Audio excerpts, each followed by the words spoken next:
The day started like any other on the busy streets of downtown Atlanta. People walked past one another without saying a word. Everyone was in a rush, staring at their phones, sipping coffee, or heading to work. But on the corner of Fifth and Magnolia, an old black man sat alone, legs stretched out, back against a faded brick wall. His clothes were tattered, his beard gray, and his hands rough with age and wear. His name was James Jimmy Turner. To most people, Jimmy was just another homeless man, someone to avoid. But if you took a moment to look into his eyes, you'd see something different, something strong, something sad. Jimmy didn't ask for money. He just nodded at people walking by. Sometimes he gave a quiet good morning. Most didn't respond. That morning, two young police officers, Officer Mason and Officer Reed, stepped out of their cruiser. They laughed as they spotted Jimmy sitting on the sidewalk. "There he is again," Reed said, chuckling. "Like clockwork." "Yeah," Mason added. "Guy probably thinks this is his living room." They walked over, not to check on him, but to make jokes. But what they didn't know was that Jimmy had lived through things they couldn't even imagine. "Hey, old man," Officer Mason called out. "This is city property, not nap time." Jimmy slowly looked up, shielding his eyes from the sun. "Just resting my legs, officer. Ain't botherin' nobody." Officer Reed smirked. "You smell like yesterday's trash, man. What happened?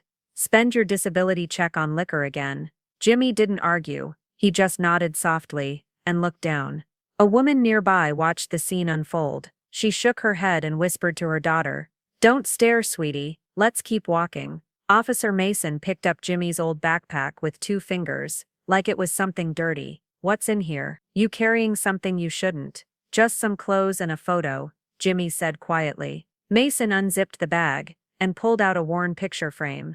The glass was cracked, but behind it was a younger Jimmy, standing tall in a military uniform. His smile was wide, proud, his medals gleaming under the sun. Reed raised an eyebrow. "Wait, what is this? This real?" Jimmy said nothing. He just stared ahead, his face calm but tired. That photo was only the beginning, and soon the truth would knock the laughter out of the air. Just then, a black SUV pulled up to the curb. Out stepped a man in a sharp suit. His badge was clipped to his belt. Department of Veteran Affairs. He walked straight over, his face serious.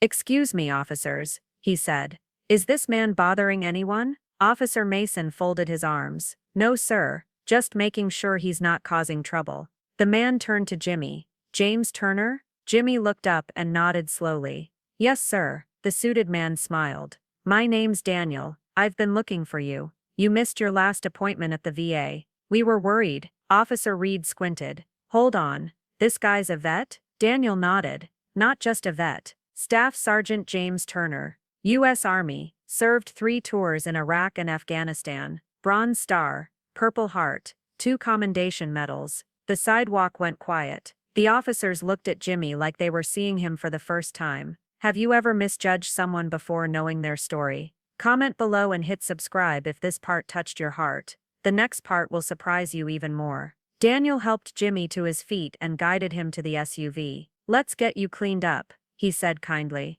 As they drove off, Jimmy stared out the window. "I didn't mean to miss the appointment. Just got tired of folks looking at me like I ain't worth nothin'." Daniel nodded. "You're worth everything, Jimmy. We failed you. The system failed you." Jimmy didn't want pity. He just wanted peace. The city streets had become his battlefield now, fighting not bullets, but silence and shame. Daniel took him to the VA clinic downtown. There, doctors and nurses greeted Jimmy with respect. One even saluted him. Back at the station, officers Mason and Reed sat in silence. "Man," Reed said quietly, "I feel like a piece of garbage." Mason nodded slowly. "We laughed at a war hero, and that was only half the story. The other half was buried deep in Jimmy's past, and in the metal he never showed anyone." Inside the clinic, Daniel laid out Jimmy's records, photos, reports, letters. Jimmy stared at one picture for a long time. Him and his squad in front of a Humvee, arms around each other, grinning like brothers. "They all gone," Jimmy whispered. He had saved 3 of those men in a firefight, pulled them from a burning truck, got shot in the leg doing it, but the nightmares never left. After his final tour, Jimmy tried to return to normal life, got a job as a mechanic, married a woman named Clara, had a daughter, Joy, But trauma is a quiet thief. Clara couldn't handle the outbursts, the sleepless nights, the way Jimmy would sometimes freeze when he heard a car backfire. She left, took Joy with her. Jimmy spiraled, lost his job, then his home, then everything else. "I ain't a drunk," he told Daniel, "just lost." Daniel squeezed his shoulder. "And now we help you find your way back. Because even heroes need someone to fight for them too." Over the next few weeks, Jimmy stayed at the VA shelter. He got regular meals, medical care, and most importantly, respect. One day Officer Mason showed up at the clinic. "I came to apologize," he said. "What I said to you, it was wrong. I didn't see you." Jimmy nodded. "That's okay. You see me now." Mason handed him a small American flag. "My dad served. He died before I could thank him. I won't make the same mistake twice." Jimmy accepted the flag and smiled. Later Daniel helped Jimmy get in touch with his daughter. She was now 22 and living just a few hours away. "I'd like to see her," Jimmy said softly. "If she'll have me." Daniel made the call, and Joy said yes. The next day the reunion no one expected became a moment no one would forget. At the VA hospital's community hall, Jimmy stood on a small stage wearing a clean suit and a pin with his service medals. The mayor, veterans, police and local folks had all gathered for the event, honoring the heroes we overlook. Daniel stood at the podium. "We walk past men like Jimmy every day, never knowing the battles they've already fought. But today, we say thank you." Jimmy was called up, and as he walked slowly to the microphone, the room rose in a standing ovation. In the front row, Joy wiped away tears. Jimmy looked out at the crowd. "I ain't used to speeches," he said, "but I just want to say, thank you, for seeing me, for remembering." Then he looked at Joy. "And thank you for letting me be your daddy again." She ran up and hugged him tight. Some wounds heal with time. Others heal when hearts open. Today Jimmy Turner lives in a quiet, cozy apartment, just a short walk from the VA clinic. It's not much, one bedroom, a small kitchen, and a window that looks out over a city park, but to Jimmy it feels like a palace. After years of sleeping on sidewalks and benches, having a bed of his own means everything. Each morning Jimmy makes a pot of coffee, turns on an old radio that plays soft jazz,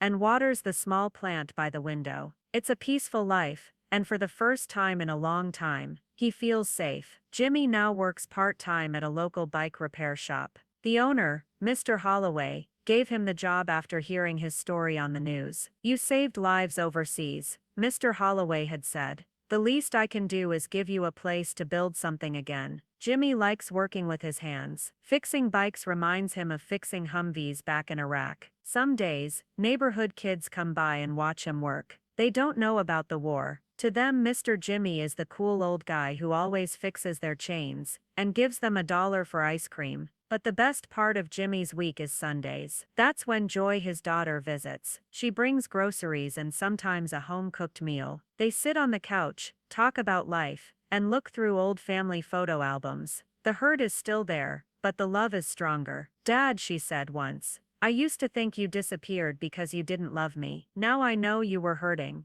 I'm just glad you came back." Jimmy's eyes had filled with tears. "Me too, baby girl. Me too." At the police academy, Officers Mason and Reed now lead a special class for new recruits. The topic? Respecting every life, homelessness, veterans and the dignity of all people. They show a photo of Jimmy on the first slide. The old one, with him sitting on the sidewalk. Then they show the second photo, Jimmy in uniform, medals on his chest, standing proud. Reed always starts the session the same way. "We laughed at that man. We judged him without knowing anything. That day changed us. It taught us to look twice and listen first." Many cadets cry during that session. Some have veterans in their families. Some have seen homelessness up close. All of them leave with a different view of the badge they wear. Jimmy's old photo, the one that sat in his torn backpack for years, now hangs in a special frame on the wall of the precinct lobby. He's young in the photo. His smile is big, his eyes full of pride. Beneath it is a brass plaque, freshly polished every week by the front desk clerk. It reads, "Staff Sergeant James Turner, U.S. Army veteran, father, survivor, hero. Don't judge a man by what he wears. Judge him by what he gave."